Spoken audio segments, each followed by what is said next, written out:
All right, welcome to a new episode. This is called the 15-Minute PD, the 15-Minute PD. I appreciate each and every one of you for tuning in. It's going to be an awesome show. It's going to be an awesome episode. It's going to be quick. 15-Minute PD. Let's jump into it. 10 tips to securing your first teaching job. At this time of the year, everybody's getting ready for a teaching job. This is your boy, Dr. Christopher J. Childs. What can we do? How can you be prepared? Here are 10 simple tips. All statements and opinions are my own.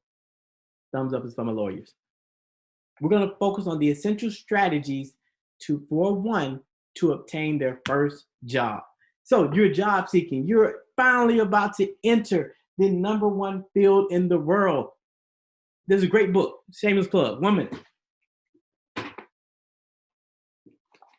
The First Days of School.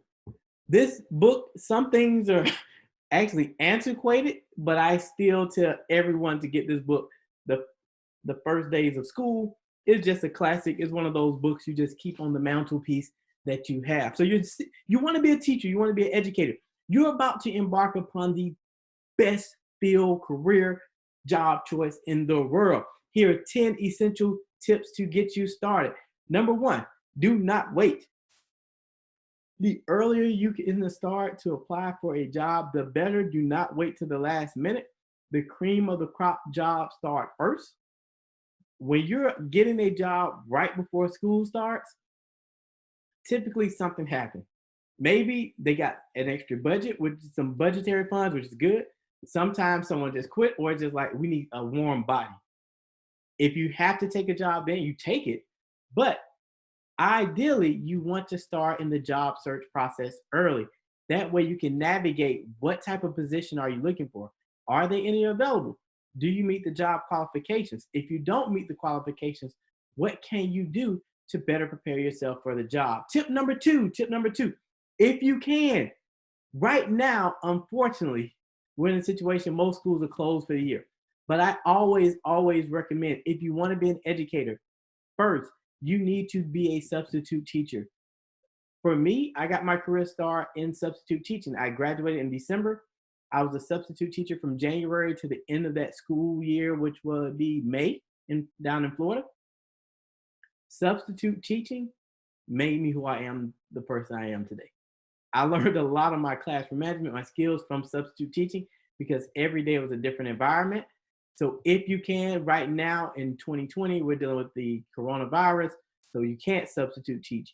But if you're watching this video and you're thinking about being a teacher, and it allows you just to see, do you actually like doing this stuff? You may substitute teaching like, I hate this. Or you may do it and love it. But substitute teaching, to me, I don't want to say validates you, but it gives you a great foundation before becoming a teacher of your own classroom. Tip number 3, this is critical for every educator, pre-service teachers, in-service teachers. Learn how to accept feedback. A lot of people hate getting feedback. It's funny, with a lot of teachers I meet, they're always telling students, I got to teach you this. You got to listen. You got to learn. But they hate receiving feedback or receiving information. It's a two-way street. You need to learn how to be receptive to feedback and understand constructive criticism helps you grow. To me, criticism in general helps you grow, but it's better when it's constructive because it gives you something that, how can you improve? But you need to be receptive to feedback. Do not be the one, I know everything. No educator knows everything. Tip number 4, this is my pet peeve. Dress professionally when you get to the interview stage, or when you, not even at the interview, definitely, but even sometimes when you go to the job sites and you hand out your resume, or you're doing a professional setting at a job fair, you need to always dress professionally. I remember we were hiring for a major position. The guy came in, I'm gonna be honest, wrinkled shirt, like he just rolled out the bed. Immediate turn off for me. Immediate. I didn't care what he said, because respect what we do. My mentor says, this is business. This is serious business. Dress the part. And I'm not saying you have to have a multi-million-dollar suit on, $1,000 suit, a custom suit, but you can dress professionally. I follow someone on Instagram. She does Goodwill shopping. Goodwill has some amazing things. And you're probably like, why is he talking about Goodwill? Because most people say, well, good clothes cost. Goodwill has great clothes because she does fashion, not fashion design, but she's like a stylist. All of things come from Goodwill, and it's amazing. So there's no excuse, what I'm saying, to not dress professionally for what you need, and you can repeat what you have on. You don't have to wear the same thing every day. Number five, practice your interviewing skills. When you get ready to go for a job, there's only a certain, the questions are typically the same. Who are you? Why do you want to teach here? What are your strengths? What are your weaknesses? What do we need to know about you? What did you read? Those are typical questions that you get. They may ask you something specific. What would you like to teach or something about your background? But you need to practice how do you respond. The more you practice, the better you become. And you need to play how you practice how you play. What do I mean? When you do the interview, actually, I actually get when I used to. I have not practiced an interview in years. To be honest, I love interviewing. Like I literally love interviewing. It's a natural high for me. But when someone says let's do a mock interview, I make them act as if this is the real deal. Especially now, even if it's on the phone, I ask them, are you sitting up in a chair? Where are you? Where's the lighting? Do you have notes in front of you? If we're doing a video interview practice, the same thing. Or if we're face to face, I'm definitely in my zone. But I want them to treat it as it's the real interview because you what? You play how you practice. Tip number 6, you got to be positive. The job search process can be frustrating. I have been in the job search process a lot of times just because that's the nature of me. I'm, just looking, see what's out there. And with that, I stay positive about it. And I tell individuals trying to enter the field was the first time or if they're transferring jobs, you got to be positive. You have to keep that positive because you're going to get told no, you're going to get rejected. Things are not going to work out. Jobs may fall. Bad things, unfortunate things are going to happen. Knowing that, I keep a positive mindset because it's bigger than these 1 or 2 events that may happen to me. Tip number 7, what is your teaching philosophy? You're going to get this question. Tell me about how you would conduct a lesson. What are your thoughts on teaching? What is your philosophy as it relates to teaching? And this is something you need to actually, in my opinion, write down and have it written down on a piece of paper and practice it. Not memorize it where it's like you're reading a script, but actually practice it and make sense of what is your teaching philosophy going to be. If you've been teaching a while, you've probably honed down your skills. If you're new to teaching, I'm gonna be honest, it's going to change. And even when you give an interview, it's funny interviewing new teachers and they're telling you about, I'm going to do these things. You're thinking like, you have a lot of passion. You're going to be great. That stuff you're talking about is not going to work. But you just let them talk. But that's because their teaching philosophy hasn't been what is it, the iron to the fire. So you want to practice what is going to be a teaching philosophy. It needs to be student-centered, student-focused. I'll give you that one. Make it student-centered, student-focused. Tip number 8, have good references. When you apply for an education job, your references are called. This is the one, and people still slip through cracks, but your references are called. You want to make sure you have good references. When I say good, first you want someone that's going to speak highly of you. I'll tell you a story about that in a minute. You also want someone who is going to answer the phone and be responsive because oftentimes they cannot make the hire until they've called your references. A lot of times, if one reference never answered that you can't get in contact with, it just prolongs your ability to sign your final contract. Sometimes you may not get the final contract. Also, with good references, if you at me as a reference, I am honest. And I've had students put me down as a reference, and I tell them, hey, understand I do not lie to get you a job. I tell it like it is.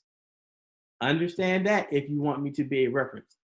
Also, if you're good, I'm gonna tell you you're good. And you will, if when I'm called for a reference, I almost get you the job. Like I am good at being a reference, but I've also told some administrators, they're like, would you hire them? Nope. They're like shocked because they am, but I tell them this is why I would not, or if you hire this person, these are some things to look out for.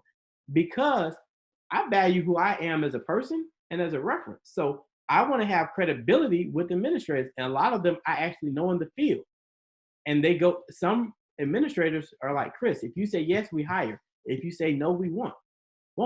I never want to put forth someone who is really not that good because it's going to mess up my credibility too. So have good references. Number 9, check your social media. Nowadays, as soon as someone's name comes across my desk when I'm hiring, or just in general, when I meet people, I do a Google search to find his or her name and what comes up. You need to Google search your name. and see what comes up. You may be shocked, you may be surprised. You need to, right now, take a moment, pause the video, Google search your name, see what comes up, but then check your social media. Make sure it is appropriate.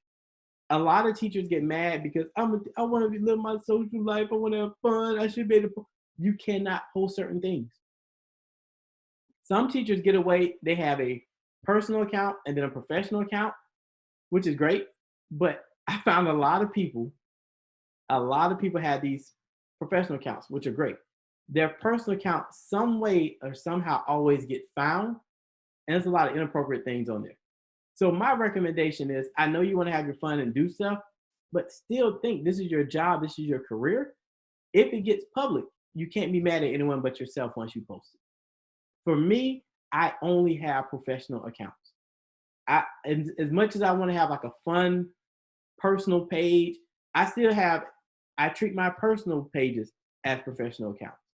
I don't post a lot of pictures of my kids. I don't post a lot of pictures of me just having fun.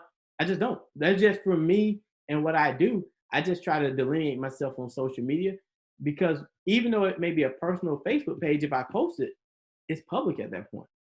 So for me, I'm constantly cognizant, but I know a lot of teachers love to have two separate accounts, which is fine. Again, just think, if your personal account get out there, you cannot be mad if you post it.